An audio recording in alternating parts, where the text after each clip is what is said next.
16세기 유럽에 책만 파고들던 한 조용한 학자가 있었습니다. 그런데 이 사람이 글쎄 교회랑 국가를 통째로 뒤흔든 혁명의 중심에 서게 됩니다.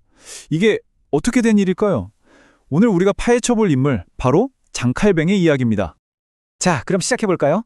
시대를 바꾼 한 남자. 도대체 한 사람의 생각이 어떻게 세기를 넘어서 지금 우리에게까지 영향을 미칠 수 있었을까요? 장칼뱅, 그 엄청난 영향력의 실체부터 한번 들여다보겠습니다.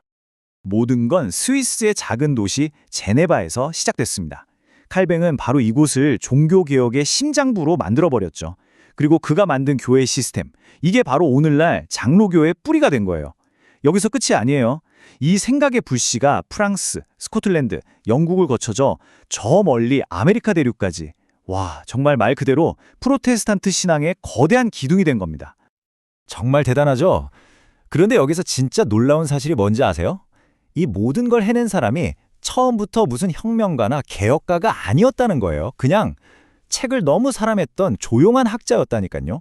아니, 대체 어떻게 이런 일이 가능했을까요? 자, 그의 인생 초반으로 시간을 한번 되돌려보죠.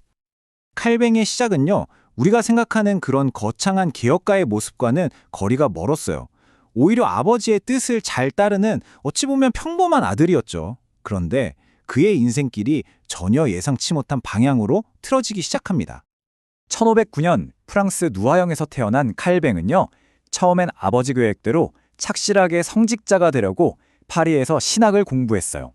그런데 1528년쯤 갑자기 모든 걸 뒤엎고 법학으로 전공을 바꿔버립니다. 아니, 왜 그랬을까요? 그 안정적인 길을 버리고 완전히 새로운 학문을 택한 이 결정, 이게 바로 그의 인생을 뒤흔든 첫 번째 단추였습니다. 자, 한번 상상해보세요. 한쪽에는 아버지가 깔아준 안정적이고 보장된 성직자의 길이 있어요. 근데 다른 한쪽에는 그를 완전히 사로잡아버린 법학과 인문주의라는 아주 새로운 지적 세계가 펼쳐져 있는 거죠. 아버지의 기대와 자기 자신의 진짜 열망 사이에서 칼뱅은 인생의 첫 번째 중대한 선택의 기로에 서게 된 겁니다. 그의 선택은 결국 자기 자신이었어요. 종교개혁가 칼뱅이 있기 전에 먼저 당대 최고의 지성인, 그러니까 인문주의 학자 칼뱅이 탄생하는 순간입니다. 1531년에 아버지가 돌아가시자 칼뱅은 이제 정말 아무런 방해 없이 자기가 하고 싶은 공부에 모든 걸 쏟아부을 수 있게 됐어요. 파리로 돌아가서 정말 밤낮 없이 인문학에 파고들었죠. 라틴어 그리스어는 거의 완벽하게 마스터했고요. 이렇게 깊어진 학문적 내공이 곧 그의 첫 번째 책으로 세상의 모습을 드러냅니다. 그의 첫 책이 뭐였냐면 로마 철학자 세네카의 관용론에 대한 주석서였어요.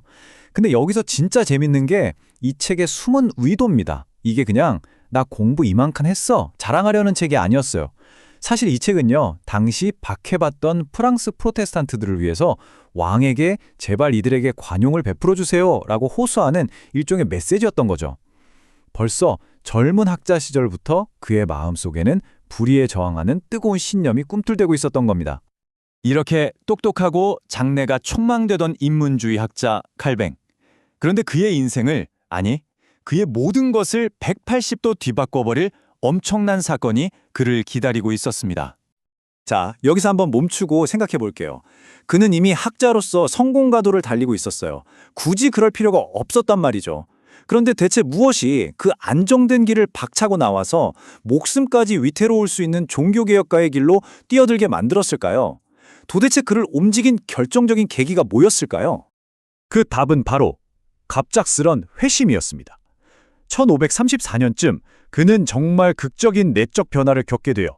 성경 원전으로 돌아가자는 이 프로테스탄트 운동의 외침이 고전의 원본을 그토록 중시하던 인문주의자로서의 그의 신념과 아주 강하게 딱 맞아떨어진 거죠. 공명했던 거예요. 그래서 그는 마침내 결단합니다. 가톨릭 교회와 완전히 끝내기로. 이 결정 하나로 그는 학자로서의 명예, 안정된 미래, 모든 걸 다 버리고요. 박해를 피해서 파리를 떠나는 도망자 신세가 되고 맙니다. 이제 모든 것을 잃고 도망자가 된 칼뱅. 하지만 그는 멈추지 않았어요. 오히려 자신의 신념과 신학적 비전을 하나로 집대성한 그야말로 불후의 명작을 써내려가기 시작합니다. 바로 그 유명한 기독교 강요입니다. 기독교 강요, 이게 그냥 어려운 신학책이 아니었어요. 이 책에는 아주 중요한 두 가지 목적이 담겨 있었거든요. 첫째, 우리가 믿는 프로테스탄트 신앙이 바로 이런 겁니다. 라고 체계적으로 설명해주는 일종의 가이드북. 그리고 둘째, 박해받는 우리 동료들의 신앙은 틀리지 않았다고 변호해주는 강력한 방패. 바로 이 두 가지 역할을 동시에 했던 겁니다. 이 엄청난 책이 하루아침에 뚝딱 나온 게 아니에요. 1536년 처음에는 얇은 안내서 같은 책으로 시작했어요. 근데 칼뱅은요, 무려 23년 동안 거의 평생을 이 한 권의 책을 계속 고치고 내용을 더하고 다듬는 데 바친 겁니다. 그리고 마침내 1559년에 최종 라틴어판이 나오고 바로 다음 해에는 더 많은 보통 사람들이 읽을 수 있도록 프랑스어판까지 출간되죠. 그의 모든 것이 담긴 그야말로 역작이었습니다. 자, 기독교 강요를 통해서 자신의 사상을 완벽하게 정리한 칼뱅. 이제 그의 생각은 더 이상 책상 위에만 머물러 있지 않게 됩니다. 현실 세계에서 그의 이론이 진짜 시험대에 오르게 되죠. 그리고 그 무대는 바로 그의 운명을 통째로 바꾼 도시 제네바였습니다. 이게 정말 영화 같은 이야기인데요. 1536년에 칼뱅은 원래 스트러스부르로 가던 길이었어요. 근데 전쟁 때문에 길이 막혀서 어쩔 수 없이 제네바에서 딱 하룻밤만 묵고 가려고 했던 거죠. 그런데 이 우연한 하룻밤이 그의 인생은 물론이고 제네바라는 도시의 역사를 영원히 바꿔놓을 줄 누가 알았겠어요. 바로 그곳에서 그는 당신의 그 개혁 사상을 이 도시에서 직접 실현해달라는 아주 강력한 요청을 받게 된 겁니다. 그래서 이 모든 이야기를 따라오다 보면 마지막에 이런 질문을 던지게 됩니다. 한 사람의 굳은 신념은 과연 세상을 어디까지 또 어떻게 바꿀 수 있는 걸까? 프랑스의 작은 마을 노아용에 조용했던 한 학자 장칼뱅의 삶은 어쩌면 이 질문에 대한 가장 강력하고도 놀라운 대답 중 하나가 아닐까 싶습니다.